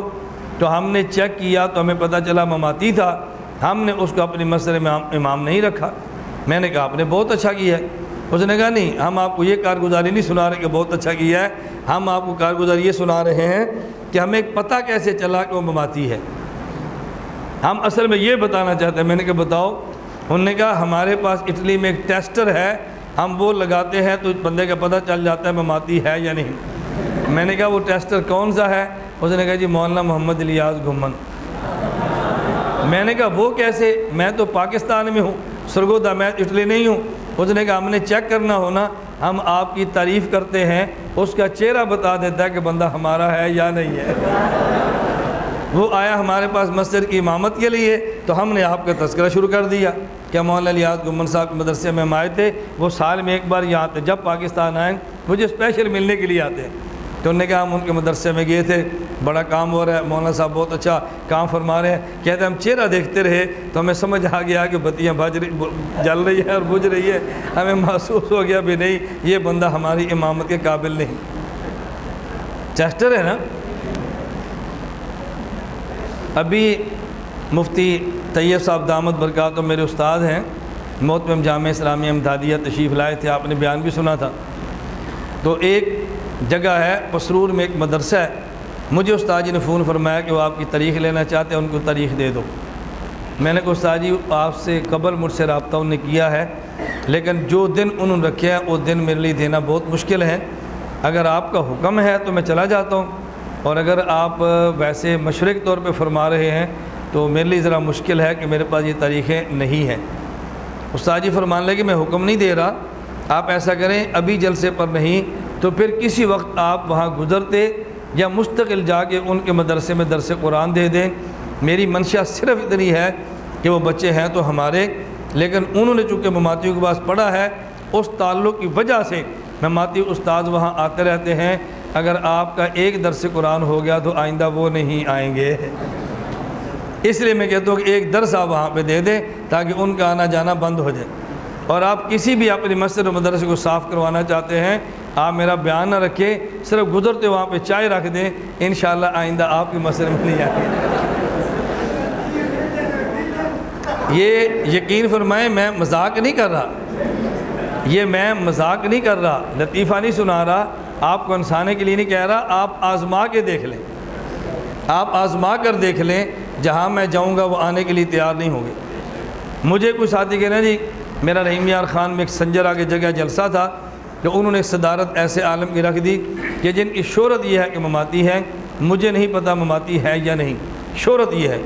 مجھے رحیم یار خان ساتھیوں کا فون آ گیا کہ جی آپ اس جلسے میں تشریف لا رہے ہیں، میں نے کہا بالکل، میں نے وقت دیا میں آؤں گا۔ جس عالم کی صدارت مماتی ہے، میں نے کہا کوئی بات نہیں، یہ اس کا مسئلہ ہے، میرا مسئلہ نہیں ہے، میں تو آؤں گا۔ میں جب گیا تو میں نے پورا 1.5 گھنٹہ مسئلہ حیات النبی پر بیان کیا، اور میں نے کہا جو اس عقیدے کا قائل ہے اہل سنت سے خارج ہے، گمراہ ہے، بدعتی ہے، اس کے پیچھے نماز مکروہ تحریمی ہے۔ اس کے بعد پھر میں نے دعا کی اور مصافحہ کر وہاں سے آ گیا۔ میں نے کہا اس کے آنے پر مجھے پریشانی نہیں، اگر پریشانی ہوگی تو انہوں کی ہوگی، آئندہ پھر جلسہ رکھنا، اگر ان کی آپ صدارت رکھے تو مجھے کوئی اعتراض نہیں ہوگا، وہ بیٹھ کے سنیں، مجھے تو خوشی ہے کہ میرا بیان وہ بیٹھ کے سنیں، ہم بدکنے اور دوڑنے والے نہیں، ہماری خواہش ہے کہ ہماری بات ان تک بھی پہنچے۔ تو میں آپ کو ایسی نشانی بتانے لگا ہوں، آپ کو پتہ چلے گا غیر مقلد ہے یا غیر مقلد نہیں۔ یہ بات آپ سمجھیں اور آگے اپنی عوام کو سمجھائیں، خود سمجھیں اور عوام کو سمجھائیں کہ غیر مقلد کسے کہتے ہیں۔ اچھی طرح سمجھ لیں، غیر مقلد کی پہچان 2 چیزوں میں ہے۔ نمبر 1، جس بات پہ اللہ کے نبی راضی ہوں یہ ناراض ہو جائے، اور جس بات پہ اللہ کے نبی ناراض ہوں یہ خوش ہو جائے۔ غیر مقلد کی پہچان سمجھ آ گئی؟ جس بات پہ اللہ کے نبی خوش ہوں یہ ناراض ہو جائے، اور جس پہ اللہ کے نبی راضی ہوں یہ خوش ہو جائے، سمجھ لو یہ غیر مقلد ہے۔ آپ کو حیرانگی ہوگی یہ کیسے؟ میں اب 2 چیزیں دینے لگا ہوں۔ نمبر 1، حضور اکرم صلی اللہ علیہ وسلم کے سامنے جب حضرت معاذ نے عرض کیا اجتہد برائیی، اللہ کے نبی اجتہاد کا نام سن کر خوش ہوئے یا پریشان ہوئے؟ اور اس کے سامنے مجتہد کا نام لو تو خوش ہوتا ہے پریشان ہوتا ہے؟ تو مجتہد کا نام سن کے نبی پاک خوش ہوتے ہیں، اور یہ مجتہد کا نام سن کے پریشان ہوتا ہے۔ آپ اللہ کے نبی کے سامنے معاذ نے کہا اجتہد برائیی، حضور نے کہا الحمدللہ الحمدللہ الحمدللہ الحمدللہ فرمایا، اور اس کے سامنے کو ابو حنیفہ صاحب رائے یہ کہتے ہیں استغفراللہ استغفراللہ۔ تو جس بات پہ نبی الحمدللہ فرماتے ہیں یہ اس بات پہ استغفراللہ کہتا ہے۔ حضور خوش ہو رہے ہیں، یہ پریشان ہو رہا ہے، یہ دلیل ہے غیر مقلد ہونے کی۔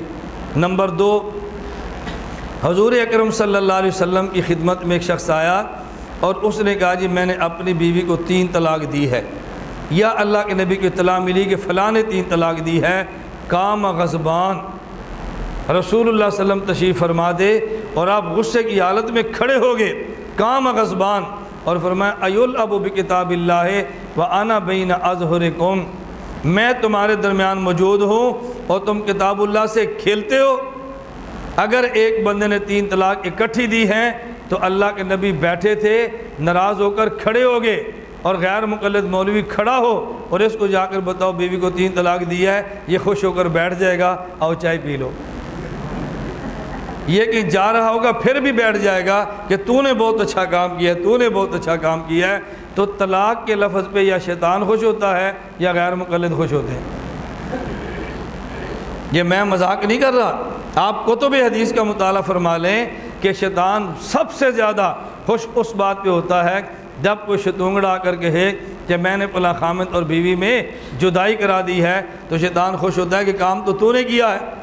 اور کوئی بندہ کہہ دے میں نے بیوی کو 3 طلاق دی ہے تو غیر مقلد خوش ہوتا ہے کہ کام تو نے کیا ہے۔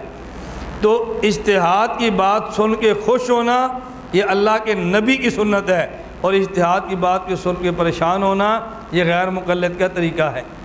3 طلاق اکٹھی کا سن کے ناراض ہونا اللہ کے نبی کا طریقہ ہے، اور 3 طلاق اکٹھی سن کے خوش ہونا یہ غیر مقلد کا طریقہ ہے۔ یہ ٹیسٹر ہے، آپ نے کسی کو چیک کرنا ہو یہ غیر مقلد ہے یا نہیں، آپ دونوں چیزیں چیک کر کے دیکھ لیں۔ جہاں غیر مقلد بیٹھا ہو اجتہاد کی باتیں شروع کر دیں، فقہ کا تذکرہ شروع کر دیں، امام اعظم ابو حنیفہ کا نام لینا شروع کر دیں، پھر آپ اس کے چہرے کے اتار چڑھاؤ کو دیکھنا کہ ٹیسٹر کے سامنے یہ بتیاں بجھ جل رہی ہیں یا اپنی حالت پر کھڑی ہیں۔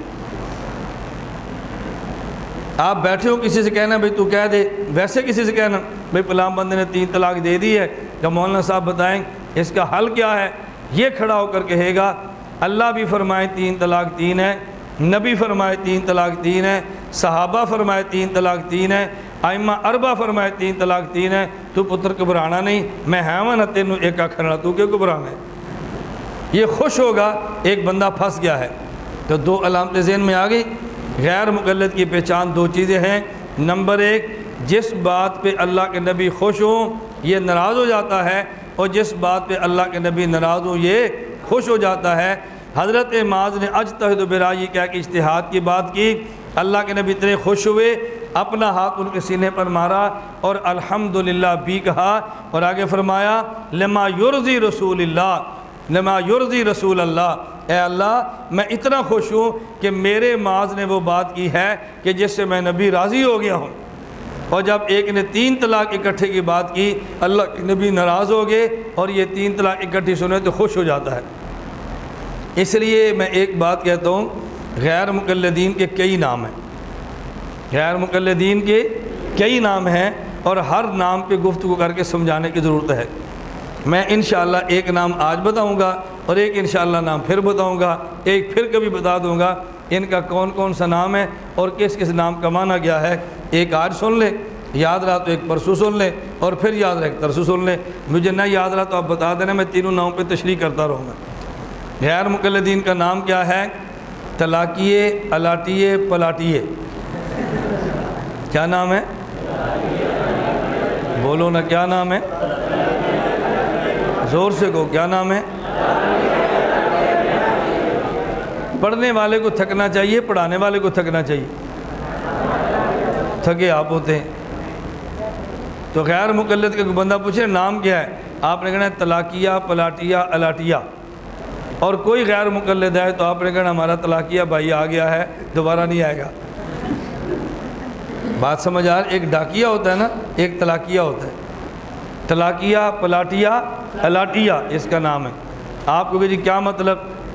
غیر مقلد طلاقیہ ہے، کیوں؟ یہ 3 طلاق کو ایک کہہ کر اب بندوں کو پھنساتا ہے، اس لیے اسے کہتے ہیں طلاقیہ۔ کیا کہتے ہیں؟ طلاقیہ۔ 3 طلاق کو ایک کہتا ہے اور بندہ پھنسا لیتا ہے، اور مذہب حق سے مذہب باطل میں داخل کرنے کی پوری کوشش کرتا ہے۔ Number 2 پلاٹیہ، number 2 پلاٹیہ۔ پلاٹیہ اسے کیوں کہتے ہیں؟ اس لیے کہ غیر مقلدین کے بعد اکابر نے خدمات انگریز کی ایسی سر انجام دی ہیں کہ ان خدمات کے عوض میں انگریز نے ان کو پلاٹ بھی عطا فرمائے ہیں، تو پھر کیا کہیں گے؟ پلاٹیہ۔ مزید تفصیلات آپ میری کتاب فرقہ اہل حدیث پاک و ہند کا تحقیقی جائزہ آپ اس میں دیکھ لیں، بڑی وضاحت اور حوالہ جات کے ساتھ باتیں موجود ہیں۔ نمبر 3 الاٹیہ۔ الاٹیہ کیوں کہتے ہیں؟ اس لیے کہ ان کا نام انگریز نے اہل حدیث دیا تھا، اور انہوں نے انگریز کو درخواست دے کے اپنا نام اہل حدیث الاٹ کرایا تھا، اس لیے ان کو الاٹیہ کہتے ہیں۔ بلکہ آپ ترتیب یوں رکھ لیں کہ غیر مقلد کو بندہ پوچھے کون ہے، توجہ رکھیں، غیر مقلدین کے بارے میں ایک نام آج یاد رکھ لیں، ایک نام اگلے سبق میں، ایک نام انشاءاللہ اگلے سبق میں، میں تینوں پہ عرض کر دوں گا۔ غیر مقلد کا ایک نام ہے الاٹیہ، پلاٹیہ، طلاقیہ۔ کیا کہیں گے؟ الاٹیہ، پلاٹیہ اور طلاقیہ۔ الاٹیہ کیوں کہتے ہیں؟ اس لیے کہ محمد حسین بٹالوی نے انگریز گورنر کو درخواست دی کہ ہمارا نام اہل حدیث رکھ دیا جائے، اور انگریز نے ان کا نام اہل حدیث الاٹ کیا تھا، اس لیے ان کو الاٹیہ کہتے ہیں۔ پلاٹیہ کیوں؟ میاں نذیر حسین دہلوی شیخ الکل فی الکل جو اس مسلک کے بانی ہیں، انہوں نے بعض مقامات پہ انگریز کی اتنی خدمات سر انجام دی ہیں، اس کے عوض میں انگریز نے ان کو پلاٹ عنایت فرمائے تھے، اس لیے ان کو پلاٹیہ بھی کہتے ہیں۔ اور طلاقیہ، یہ 3 طلاق کو طلاقیں نہیں کہتے، 3 طلاق کو طلاق کہتے ہیں، اس لیے ہم ان کو طلاقیہ کہتے ہیں کہ 3 طلاق کو ایک طلاق کہہ کر امت کو گمراہ کرتے ہیں تو ان کا ایک نام طلاقیہ ہے۔ اب اگر کوئی پوچھے ان کا نام کیا ہے تو آپ نے کہنا ہے الاٹیہ، پلاٹیہ اور طلاقیہ۔ آپ تھوڑی سی ہمت فرما لیں تو آپ کو دیکھ کر یہ ایسے دوڑیں گے جیسے شیطان، وہ لفظ ذرا سخت ہوگا، ایسے دوڑیں گے جیسے کبا گلیل کو دیکھ کر دوڑ جاتا ہے۔ ہم آسان لفظ بول لیتے ہیں نا، اللہ میں بات سمجھنے کی توفیق عطا فرمائے۔ تو میں نے آپ کی خدمت میں ایک حدیث اس پہ پیش کی ہے، آپ اس دلیل کو ذہن نشین فرما لیں۔ یہ جب ضرورت پیش آئے اس وقت یہ نام استعمال کیا کریں، اور جب ضرورت نہ آئے تو بلا ضرورت آپ اس نام کو استعمال نہ کریں۔ بعض چیزیں بوقت ضرورت استعمال کرتے ہیں اور بلا ضرورت بھی استعمال نہ کریں، اور ضرورت والی چیز کو بلا وقت بھی استعمال نہ کریں، اس کا نقصان ہوتا ہے۔ وآخر دعوانا ان الحمد للہ رب العالمین۔